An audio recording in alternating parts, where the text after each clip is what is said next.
আপনারা দেখছেন channel I.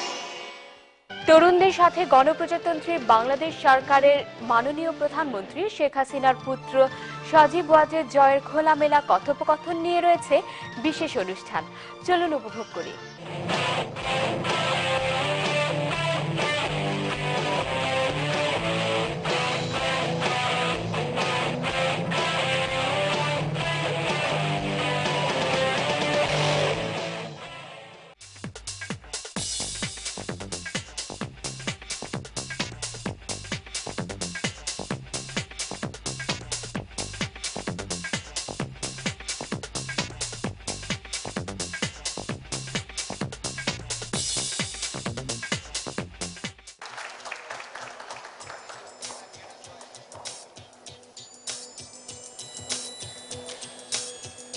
সবাইকে আসলে ধন্যবাদ এবং কৃতজ্ঞতা জানিয়ে শুরু করছি আজকের লেটস টক। যারা আসলে একটা সুন্দর বাংলাদেশের স্বপ্ন দেখে এরকম সেই তরুণ প্রজন্মের সঙ্গে বর্তমান যারা নেতৃবৃন্দ আছেন, আজকের যুগে যারা এখনকার সময় যারা লিডার, কিংবা যাদেরকে ভবিষ্যতে বড় কোনো ফিউচার লিডারশিপের বড় কোনো রোলে আমরা দেখতে চাই, তাদের সঙ্গে যে ইন্টারাকশন, সেই প্ল্যাটফর্মটা হচ্ছে লেটস টক। আজকে আমাদের সঙ্গে আছেন জনাব সজীব ওয়াজেদ জয়।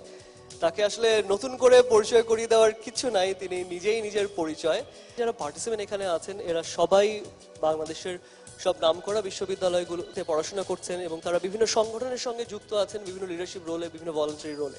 আমরা তরুণ প্রজন্ম, আমরা কিন্তু রাজনীতি সচেতন, তো সেই জন্য এই ধরনের উদ্যোগ আসলে লেটস টক, যেখানে আজকে আমরা আপনার সঙ্গে আপনার কাছ থেকে যেমন জানতে চাই, একইভাবে আমাদের ভাবনাগুলোকে আসলে আপনার কাছে আপনাকে আমরা জানাতে চাই। তো শুরুতেই আসলে ছোট্ট পরিচয় পর্ব। আমার মনে হয় যে আপনাকে তো নতুন করে পরিচয় করিয়ে দেওয়ার কিছু নেই, আমরা সবাই আপনার সম্পর্কে মোরলেস জানি। তারপরে এর পাশাপাশি যদি আপনি কিছু অ্যাড করতে চান। আপনাদের সবাইকেই আমার আন্তরিক ধন্যবাদ। আমি খুবই আনন্দিত যে আপনারা এসেছেন আজকে। আমার অনেকদিন ধরে ইচ্ছা ছিল ইয়াং জেনারেশনের সাথে বসে মত বিনিময় করার। আমিও ইয়াং জেনারেশনেরই একজন, আমার বয়স অত না।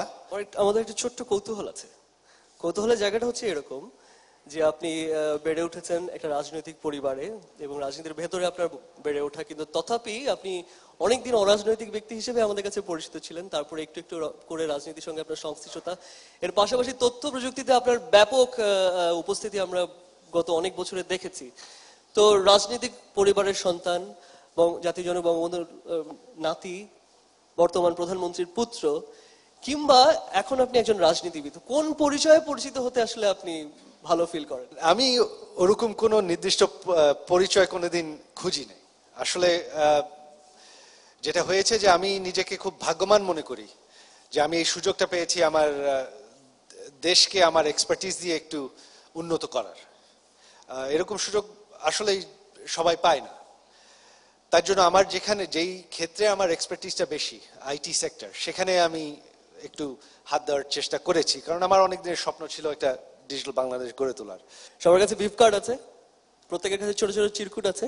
ব্যক্তি সজীব ওয়াজেদ জয় সম্পর্কে আপনারা যা জানতে চান, চট করে 2 মিনিটের মধ্যে লিখে আমাদের ডানে বায়ে ভলান্টিয়াররা আছে, ওনাদের কাছে জমা দিয়ে দিবেন।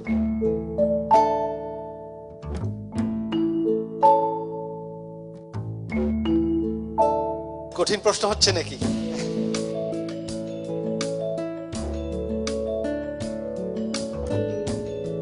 কিন্তু আপনার কাছে যেটা প্রথম প্রশ্ন, সেটা হচ্ছে ভবিষ্যৎ বাংলাদেশকে আসলে আপনি কোথায় দেখেন?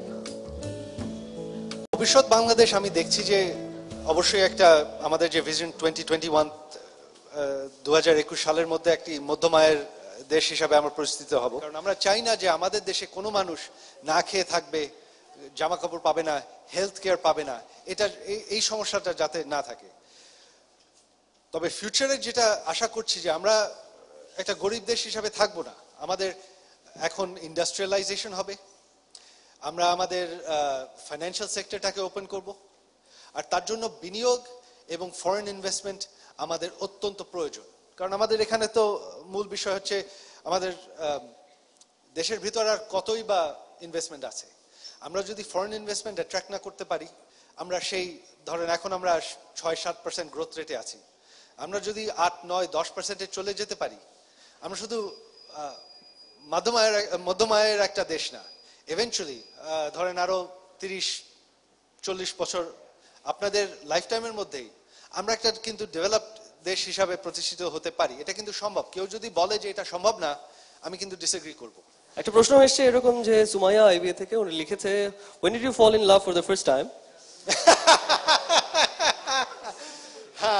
তারপরে একজন প্রশ্ন এসেছে মা নাকি বাবা কার সাথে আপনার বন্ধুত্ব সবচেয়ে ভালো ছিল? একটা প্রশ্ন করেছেন যে আপনি কি স্মোকিং শুরু করেছেন? একটা কোনটার প্রশ্ন জবাব দেবো এসেছে, আগে? আর কয়েকটা প্রশ্ন পড়ে নেই আমি চট করে। একটা হচ্ছে যে আপনি কি বাইক চালাতে পছন্দ করেন? কখনো বাইক চালানোর সুযোগ হয়েছে? লাস্ট কোয়েশ্চেনটা এটা দিয়ে শেষ করি, সেটা হচ্ছে যে আপনার ফেভারিট পারফিউমের ব্র্যান্ড কোনটা? First time in love, honestly জানি না।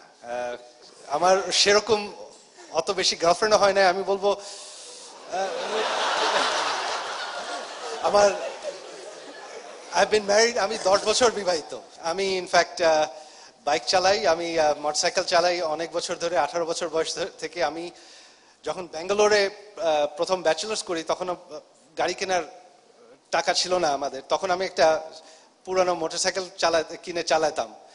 তো সেখান থেকে আমার মোটরসাইকেল চালানোর খুব শখ ছিল, অনেকেই জানে না। ইনফ্যাক্ট আমি আমেরিকায় মোটরসাইকেল রেস করতাম ট্র্যাকে, প্রফেশনালি, মানে সেমাই প্রফেশনালি। আপনারা হয়তো দেখতে পারেন, হাত ভেঙেছিল একবার। একটা কোয়েশ্চেন এটা আসলে মনে হয় জিজ্ঞেস করা দরকার, সেটা হচ্ছে যে মিসেস ক্রিস্টিনা ওয়াজেদের সঙ্গে প্রথম প্রেমে পড়লেন কোথায়, কিভাবে? ক্রিস্টিনের সাথে পরিচয় হলো আমার অ্যাপার্টমেন্ট কমপ্লেক্সে, ওর বেস্ট ফ্রেন্ড থাকতো। তো আর আরো 3-4 জন বান্ধবী, তারা বিভিন্ন জায়গা থেকে এসে তারা একটা ছুটির উইকেন্ড ছিল, সেখানে তারা একটু ছুটি কাটাতে আড্ডা মারতে এসেছিল, সেখান থেকে আমার পরিচয়। আসলে আপনার আদর্শকে, মানে আপনার বাবা নাকি মা, এবং কার ভেতরে মানে কি রকম হওয়ার স্বপ্ন আপনি দেখেন? আরেকটা প্রশ্ন এসেছে এখানে, কি খেতে পছন্দ করেন? এটা যদি আগে উত্তর দেন। প্রথমটা একটু ডিফিকাল্ট কোয়েশ্চেন, কারণ আমার আবার বাবার সাথে যেটা ছিল যে ওনার যে সায়েন্টিফিক আউটলুকটা, ওটা কিন্তু আবার আমি পেয়েছি। সায়েন্সের দিকে, বিজ্ঞানের দিকে আমার আকর্ষণটা একটু বেশি। ওনার কাছ থেকে আমি অনেক কিছু শিখেছি। তবে সময় কাটানোর দিক দিয়ে কিন্তু বন্ধুত্বের দিক দিয়ে আবার মার সাথে আমি আরো বেশি ক্লোজ। আর খাদ্যের দিক দিয়ে আমার ক্রিস্টিন যে কথাটা বলে যে সে খুবই ভাগ্যবান, কারণ সে যাই রাঁধে আমি খেয়ে নিই, ভালো হোক মন্দ হোক। পরিবারকে সময় দেওয়ার সময় পান? আমেরিকায় থাকলে হ্যাঁ, এখানে না। এখানে যখন আছি, আমার মেয়ে আছে, ক্রিস্টিন আছে বাসায়, তবে তাদেরকে ধরেন এই যে 2-3 সপ্তাহ ধরে ঢাকায় আছি, আমি একদমই সময় দিতে পারছি না। তবে অ্যাটলিস্ট আমেরিকায় থাকলে সেই সময়টা দিতে পারি। আমি আমার কাজ শেষ করে প্রত্যেক সন্ধ্যা আমি আমার মেয়ের সাথে খেলি, ক্রিস্টিন রান্না করে, আর উইকেন্ডে সাধারণত ফোন অফ করে আমরা পার্কে যাই, সিনেমা দেখতে যাই, এটাই করি। আপনার প্রিয় রাইটার কে? রাইটার ফিকশনের দিক দিয়ে বলবো বিদেশি রাইটার কেন ফলেট একজন আছেন, তার ফিকশন আমার খুব পছন্দ হয়। যে প্রেসিডেন্ট ওবামা কিন্তু আমার একজন ফেভারিট রাইটার। ওনার বই আপনারা পড়েছেন কিনা জানি না, ওনার বইগুলো কিন্তু খুবই ভালোভাবে লেখা, মজা করে লেখা, এবং খুবই ইনফরমেটিভ।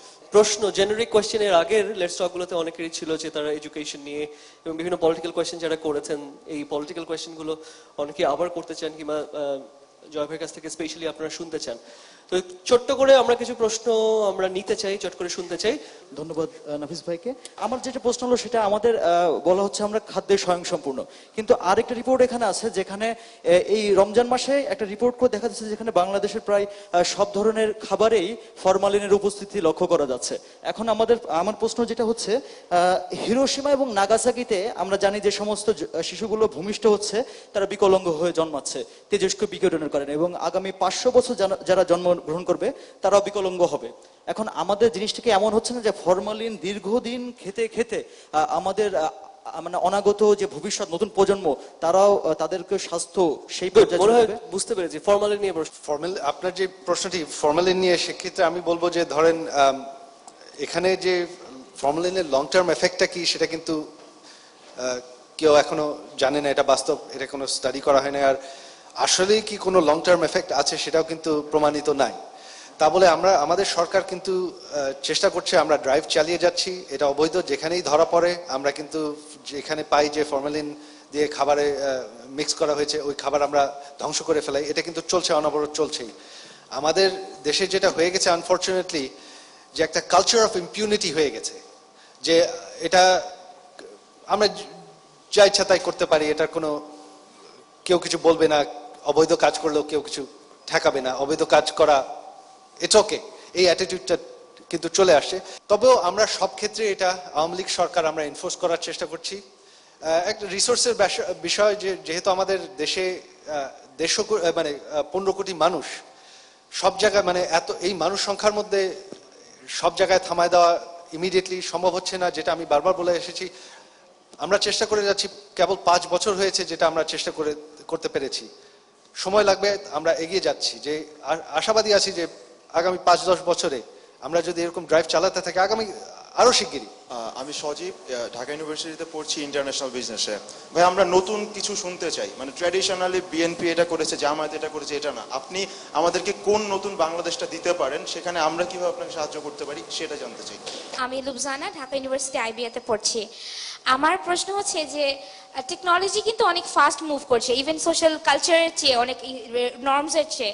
বাট যখন আমাদের ইয়াং এন্টারপ্রেনাররা আছে বা ইয়াং যারা ফিল্ম মেকাররা আছে, যারা ইনোভেটিভ আইডিয়াস আনছে, বাট সেটা দেখা যাচ্ছে যে আমাদের দেশের টেকনোলজি এবং সেটার রিলেটেড যে গভর্নমেন্ট পলিসিস অ্যান্ড রেগুলেশনস আছে, সেগুলো অত ফাস্ট মুভ করছে না।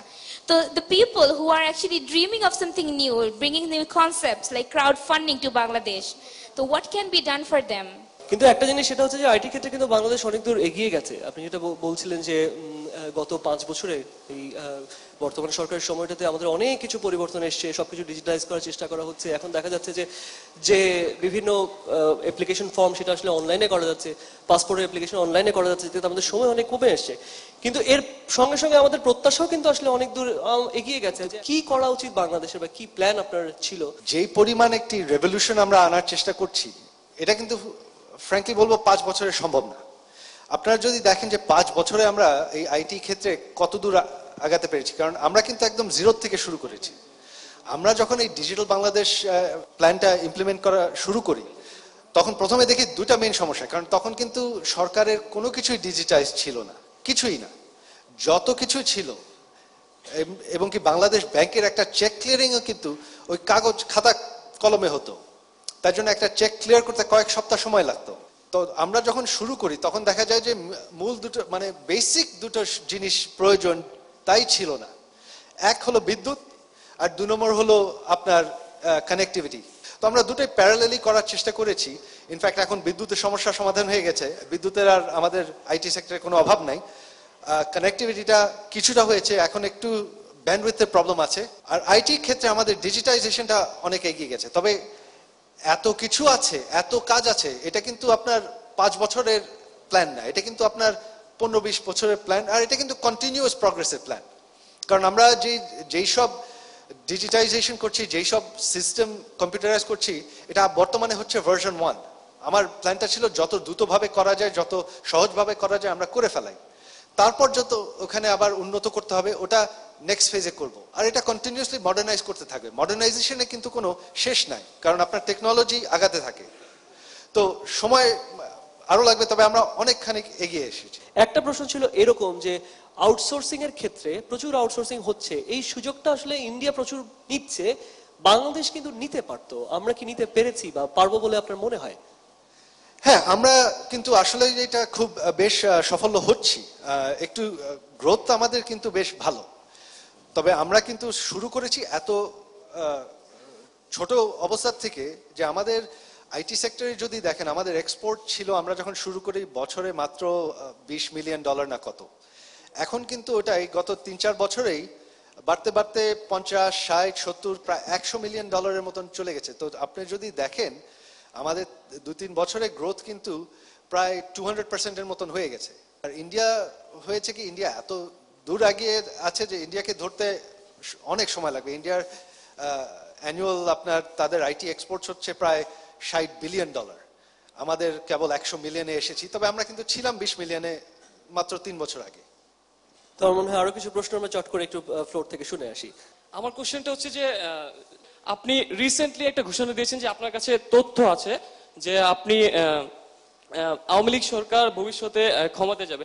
তো আমার কাছে, আমি পার্সোনালি যেটা বিশ্বাস করি অ্যাজ এ স্টুডেন্ট, যেটা হচ্ছে যে তথ্য যদি হয়, সেটা যদি ভোটের তথ্য হয়, সেটা ভোটের দিনই পাওয়া যাবে। সেটা হচ্ছে ভোট গণনার পর, এর আগে আমি মনে করি না কোনো তথ্য পাওয়া যাবে। তো এই জিনিসগুলো একটু বলুন ভাইয়া। আপনারা যদি খেয়াল করেন যে বিশ্বের সব আধুনিক দেশে কিন্তু ইলেকশনের আগে পোলিং চলে। এটা না যে চলে না, এটা কিন্তু ভুল ধারণা যে ঠিক ভোটের সময় তথ্য আসবে, সেটা কিন্তু এক সম্পূর্ণ ভুল ধারণা। আজকে পোলিং করে আমি কিন্তু আপনাকে এক্স্যাক্টলি বলে দিতে পারি এই মুহূর্তে নির্বাচন হলে কে কয়টা সিট পাবে। ধন্যবাদ। আমি আরাফাত রহমান, জাহাঙ্গীরনগর বিশ্ববিদ্যালয় ইন্টারন্যাশনাল রিলেশনসে পড়ছি। তো ভাই আমার দুটি প্রশ্ন। প্রথম প্রশ্ন হচ্ছে যে সবসময় সব রাজনৈতিক দল থেকেই বলা হয় যে তরুণরাই হচ্ছে মূল শক্তি একটি দেশের উন্নয়নের জন্য। প্রশ্ন হচ্ছে যে বাংলাদেশ আওয়ামী লীগে এখনো কেন গুরুত্বপূর্ণ নেতৃত্বের জায়গায় তরুণদের অংশগ্রহণ খুব একটা চোখে পড়ছে না, এবং বর্তমানে বাংলাদেশের রাজনীতির যে চর্চা সেক্ষেত্রে কেন তরুণরা এই আগ্রহটি হারিয়ে ফেলছে? এটি একটি কোশ্চেন। এবং দ্বিতীয় যে প্রশ্ন, ছোট প্রশ্ন, সেটা হচ্ছে একটু আগে আপনি ব্যান্ডউইথের কথা বললেন। তো বাংলাদেশ সাবমেরিন কেবল নেটওয়ার্কের সাথে জড়িত হওয়ার পরে প্রতি বছর 250 গিগাবাইট ব্যান্ডউইথ পাচ্ছে, কিন্তু সেটি থেকে মাত্র 42 গিগাবাইট ব্যবহৃত হচ্ছে, 208 গিগাবাইট আমাদের অব্যবহৃত থেকে যাচ্ছে, এবং যেটি খুব সম্প্রতি ভারতের 7টি রাজ্যে রপ্তানি করার জন্য একটি প্রস্তাব এসেছে। প্রশ্ন হচ্ছে যদি ডিজিটাল বাংলাদেশি করতে চাই, তাহলে এই 208 গিগাবাইট কেন আমি ছড়িয়ে দিচ্ছি না, কেন আমার দেশের ইন্টারনেট স্পিড আর একটু বাড়িয়ে দিচ্ছি না যদি আমি ডিজিটাল বাংলাদেশি করতে চাই? মেইন যে আমাদের পাশে যে দেশ যারা মেইনলি সবচেয়ে বেশি ব্যান্ডউইথ ইউজ করে, ভারত, তাদের কিন্তু অলরেডি 3টা সাবমেরিন কেবল আছে, তাদের ক্যাপাসিটির অভাব নেই। তার জন্য তারা আমাদের কাছ থেকে কেন নেবে? আমাদের কাছ থেকে তাদের ব্যান্ডউইথ নেওয়ার কোনো প্রয়োজন নাই। আমরা উল্টো তাদের কাছ থেকে ব্যাকআপের জন্য, রিডান্ডেন্সি যাতে থাকে, আমরা তাদের কাছ থেকে নেই, কারণ আমাদের মাত্র একটা সাবমেরিন কেবল, তাদের কোনো প্রয়োজন নাই।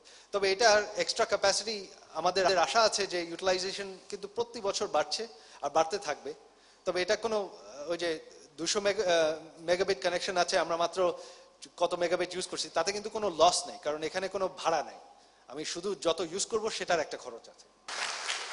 সজীব ওয়াজেদ, জয়ের রাজনীতি এবং তথ্য প্রযুক্তি, সম্পূর্ণ প্রশ্ন। শার্লিন এখানে এই পাশে পেছনে। আমার প্রথম প্রশ্নটা হচ্ছে, শিক্ষাক্ষেত্রে সর্বোচ্চ পর্যায় হলো ইউনিভার্সিটি, কিন্তু পাবলিক ভার্সিটিগুলোর ক্ষেত্রে দেখা যাচ্ছে আমাদের সব জায়গায় পর্যাপ্ত ওয়াইফাই কানেকশন নেই। আর সমগ্র বাংলাদেশ বিবেচনা করলে দেখা যায় যে নেট স্পিড খুবই স্লো। তাহলে এই শিক্ষাক্ষেত্রে সর্বোচ্চ পর্যায়ে যদি হয় নেটের এই অবস্থা, তাহলে মানে ডিজিটাল বাংলাদেশ করার ক্ষেত্রে, তাহলে আমরা তৃণমূল পর্যায়ে আমাদের যে আরো নিচের পর্যায়গুলো আছে, স্কুল লেভেল আছে, কলেজ লেভেল আছে, ওই পর্যন্ত মাল্টিমিডিয়া এডুকেশন আমরা কিভাবে পৌঁছাবো, ডিজিটাল বাংলাদেশ কিভাবে হবে? তবে এক্ষেত্রে আপনাকে একটু বলেও রাখি যে ডিজিটাল বাংলাদেশের ক্ষেত্রে অনেকের ক্ষেত্রে আমাদের কাছে হয়তো ধারণাটাও অনেক ক্ষেত্রে পরিষ্কার না, যে সার্ভিস এট ডোর স্টেপস, যে সেবাকে আসলে জনগণের দোরগোড়ায় নিয়ে যাওয়া, সেটাও যদি আপনি ছোট্ট করে একটু বলতেন ভালো হতো।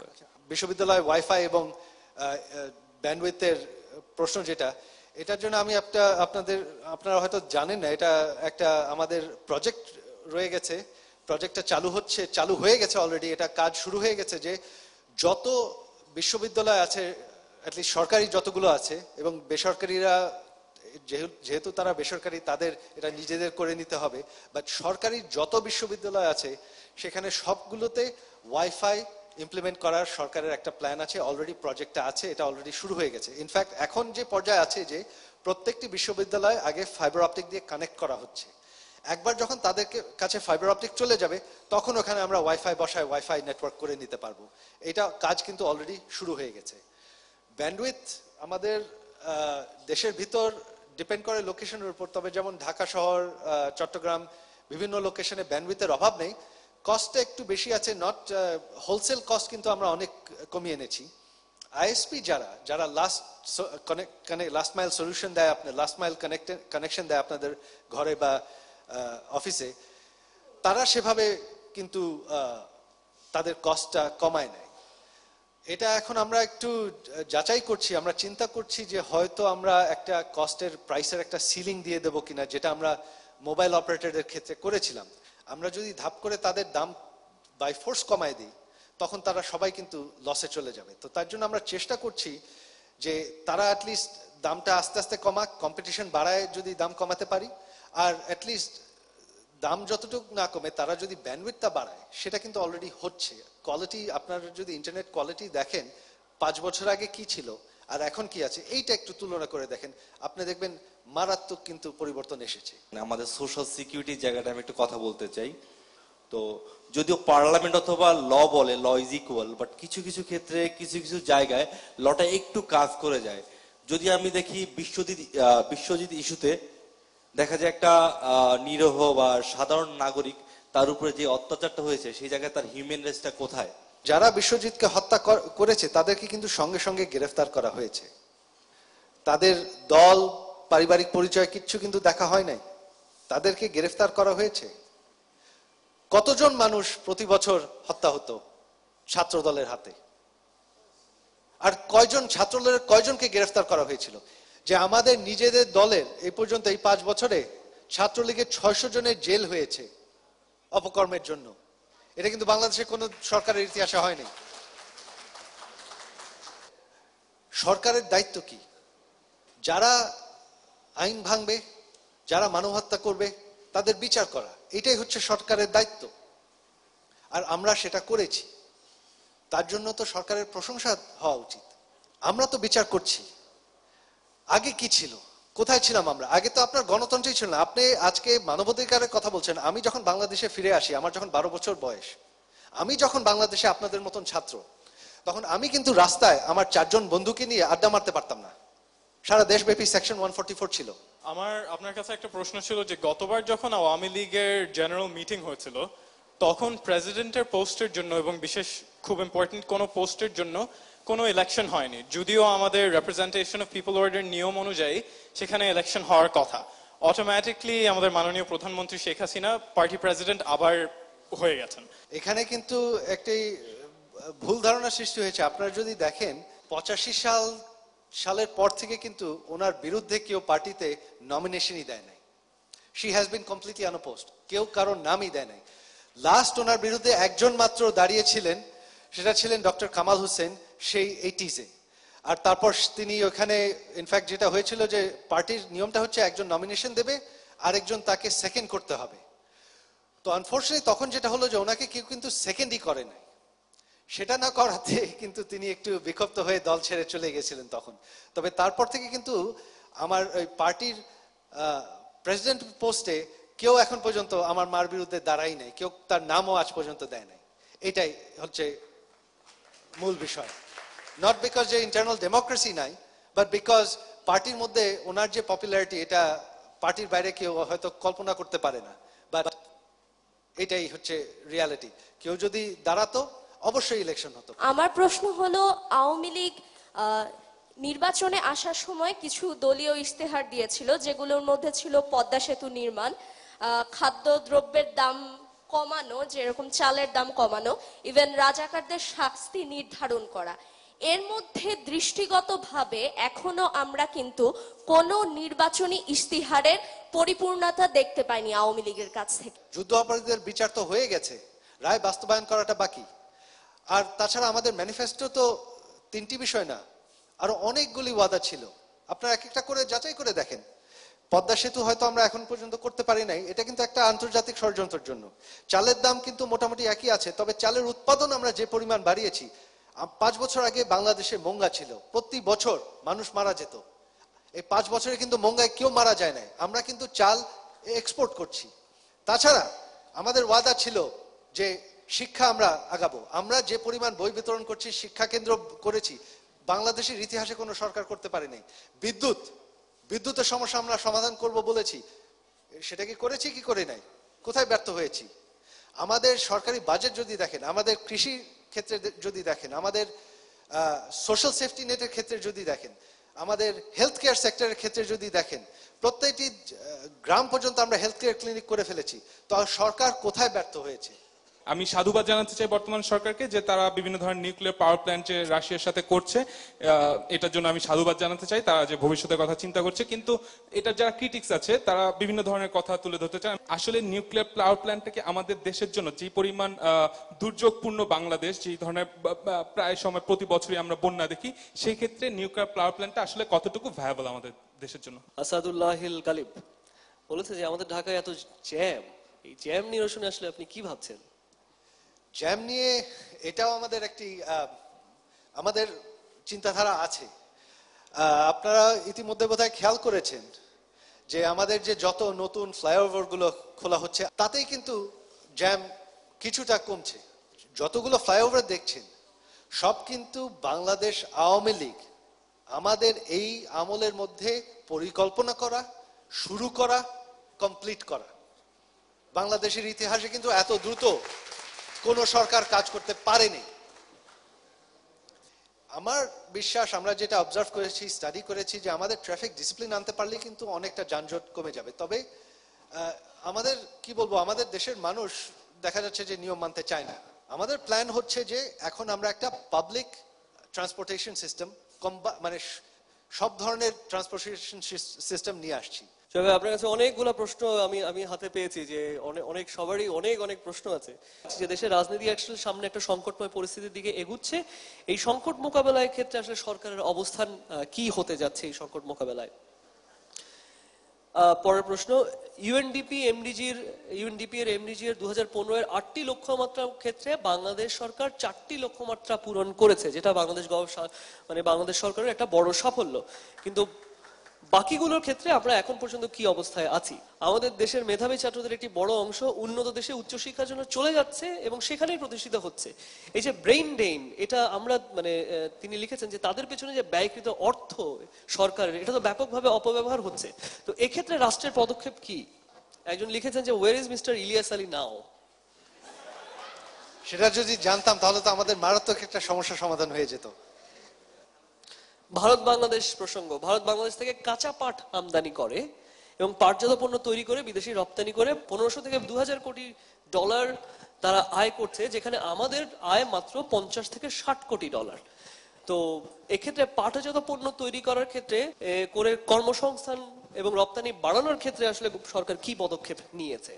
সম্প্রতি জামায়াতের নিবন্ধন বন্ধ করা হয়েছে, জামায়াতের নিবন্ধন নিষিদ্ধ করা হয়েছে, তবে তাদের স্বাধীনতা বিরোধী তৎপরতাকে আটকানোর জন্য এটাই কি যথেষ্ট পদক্ষেপ না, নাকি আরো কোনো পদক্ষেপ নেওয়া যেতে পারে? সরকার থেকে বিভাগীয় শহরে ক্রমান্বয়ে তৃণমূল এলাকায় উদ্যোক্তা তৈরিকরণের জন্য যথেষ্ট পদক্ষেপ নেওয়া হয়েছে। এছাড়া আর কি পদক্ষেপ, যুব উদ্যোক্তা তৈরির ক্ষেত্রে সরকার কি পদক্ষেপ নিচ্ছে?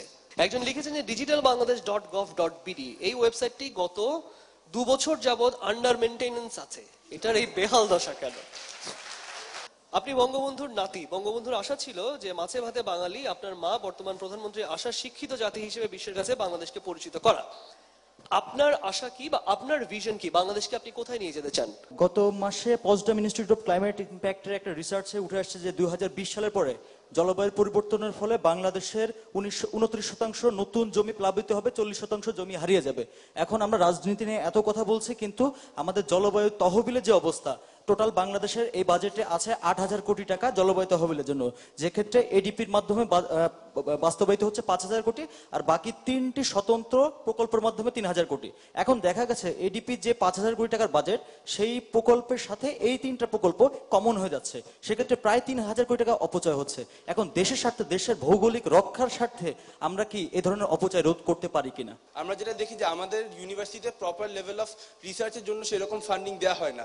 এখন আমার শিক্ষক আমাকে কি শিখাবে যদি তিনি প্রপারলি রিসার্চ না করেন? তো সেক্ষেত্রে আমি আপনার থেকে জানতে চাবো যে এই ক্ষেত্রে আমরা কি করতে পারি, কারণ আমাদের বাজেটে মাত্র 0.03% রিসার্চে অ্যালোকেটেড থাকে।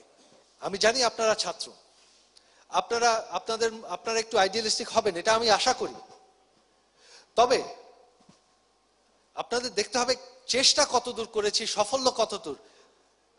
রাতারাতি সব পরিবর্তন করা সম্ভব না, তবে আপনাদের দেখতে হবে যে একটি সরকারের লং টার্ম প্ল্যান আছে কিনা। আমাদের কিন্তু 15 বছরের প্ল্যান আছে। 15 বছরে আওয়ামী লীগ সরকার বিশ্বাস করে আমরা দেশের চেহারা বদলাই দিতে পারি।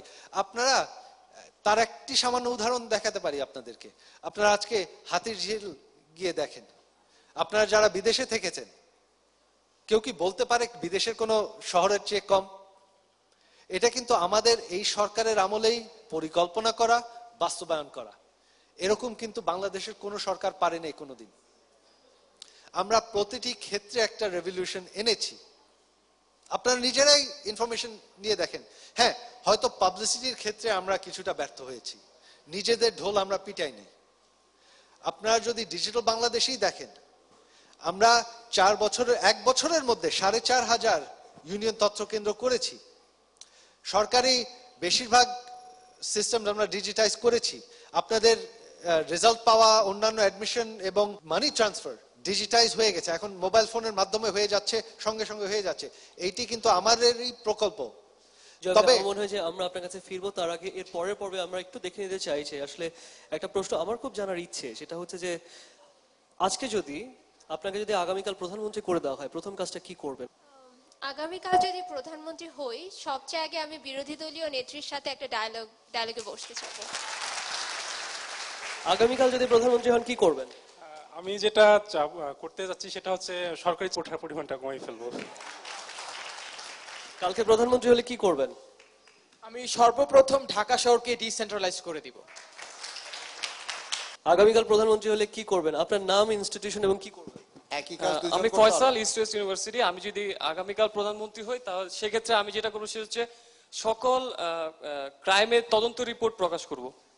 কালকে প্রধানমন্ত্রী হলে কি করবেন? আমি চাবো যে দেশে যত দুর্নীতিবাজ আছে সবাইকে ধরার। আমি আপনার সাথে একমত। কি করবেন শুভ? ট্রাফিক জ্যাম কমানোর জন্য যতগুলো স্টেপ নেওয়া দরকার, যতজনের সাথে কন্টাক্ট করা দরকার সবকিছু করব। কি করবেন প্রধানমন্ত্রী হলে?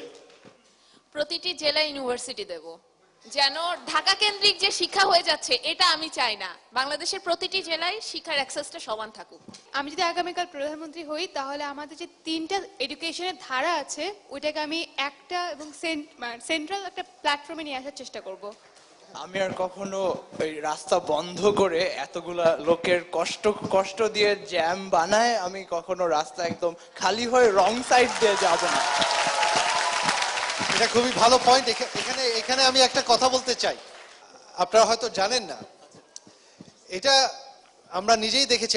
আমরা যখন ক্ষমতায় আসি, আমার মা যখন প্রধানমন্ত্রী হন, তখন দেখা গেল যে প্রধানমন্ত্রীর মোটরকেডে প্রায় 90 প্রায় 100টি গাড়ি, কারণ প্রত্যেকটি অ্যাসিস্ট্যান্টের এক একটা নিজস্ব গাড়ি। আমার মা তখন বললেন যে এতগুলো গাড়ি প্রয়োজন নাই, সব অ্যাসিস্ট্যান্ট শেয়ার করবে, গাড়ির সংখ্যা যত কমানো যায়, বিভিন্ন অ্যাম্বুলেন্স থাকে ওখানে, কয়েকটা সিকিউরিটি গাড়ি থাকে, এই নিয়ে। এবং কি আপনারা হয়তো খেয়াল করেছেন, এখন যখন এই ক্যাবিনেট মিটিং হয়, ক্যাবিনেট মিটিং কিন্তু আগে হতো একটি জায়গায় সেক্রেটারিয়েটে, সব মন্ত্রীদের যেতে হতো, এখানে অনেক দিক দিয়ে রাস্তাঘাট বন্ধ করা হতো। এখন কিন্তু ক্যাবিনেট মিটিং প্রধানমন্ত্রীর কার্যালয়ে করা হচ্ছে, যাতে প্রধানমন্ত্রীর কোথাও যেতে হয় না, যাতে রাস্তাঘাট বন্ধ করতে হয় না। আমরা কিন্তু সব দিকেই সচেতন। তো এখানে আমি একটা পার্সোনাল অভিজ্ঞতা, একটা পার্সোনাল বিষয় আপনাদেরকে বলতে চাই উদাহরণ দিয়ে। এই যে আমরা রাজনৈতিক সংঘর্ষ নিয়ে সামনে কি হবে এটা নিয়ে সবাই চিন্তিত, আমরাও চিন্তিত। এক সময় ছিল যখন আমরা বিরোধী দলে ছিলাম, আমাদের বিরোধী দল ক্ষমতায় ছিল, তখন আমার বোনের বিয়ে হয়। আমার বোনের বিয়ায় তখন প্রধানমন্ত্রী, ওনাকে আমরা দাওয়াত করি, তিনি আসেন। ওনাকে কিন্তু আমি নিজেই রিসিভ করি, ওনাকে টেবিলে নিয়ে গিয়ে ওনার সাথে ডিনার করি, ওনাকে আবার গাড়িতে পৌঁছে দিই। তারপর ওনার ছেলে আমাদের বাসায় আসেন তার বিয়েতে আমাদেরকে দাওয়াত দিতে ব্যক্তিগতভাবে। এই পরিস্থিতি কিন্তু ছিল, আমাদের মধ্যে কিন্তু এরকম সংঘর্ষ ছিল না কোনোদিন। তবে সেটা কিন্তু পরিবর্তন হয়েছে 2001-এর পর।